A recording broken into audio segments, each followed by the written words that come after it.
Tuloy-tuloy ang iba't ibang hakbang ng gobyerno para maibsan ang epekto ng mataas na presyo ng langis, bunsod na nangyayaring gulo sa gitnang silangan.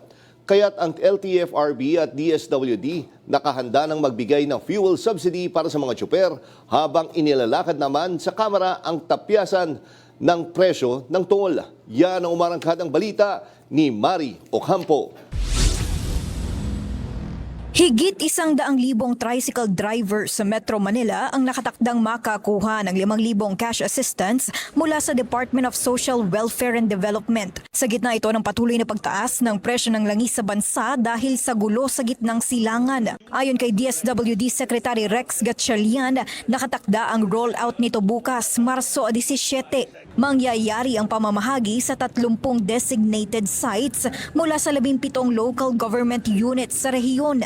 Target na matapos ang payout sa loob ng 2 hanggang 3 araw. Ayaw natin maantala yung biyahe tomorrow, kaya mabilisan po to. Ang panawagan rin namin sa mga tricycle driver natin, huwag ho kayo pupunta sa payout site kapag hindi nyo pa schedule.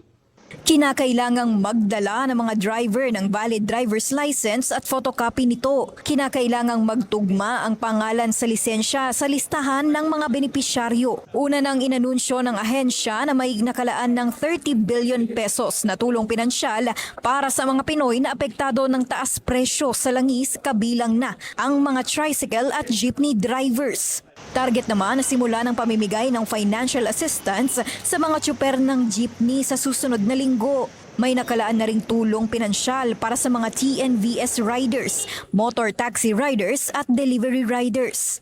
Iba pa ang cash aid program na ito mula sa fuel subsidy na manggagaling sa Land Transportation Franchising and Regulatory Board at sa Department of Transportation. That as it may, sa pagdating naman sa DOTR, meron tayong 2.5 billion na separate subsidy po, no, fuel subsidy.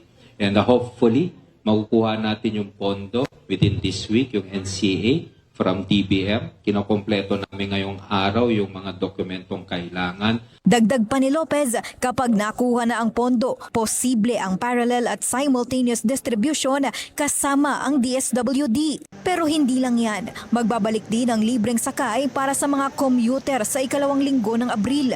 Samantala, dahil sa patuloy na pagdaing ng mga Pinoy sa tumataas na presyo ng pamasahe at langis, naghain ng resolusyon si Manila 2nd District Rolando Valeriano ng panukala na pansamantalang bawasan ang presyo ng toll para sa mga biyahero.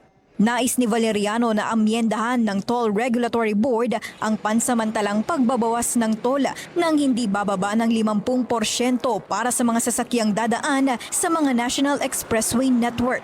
Makakatulong to dahil pag mataas ang toll fee, mataas ang gasolina, ang end user ang tatamaan, tataas ang bilihin. Pinuna rin ni Valeriano ang mga kumpanya ng langis sa bansa na namamantala umano sa deregulation law.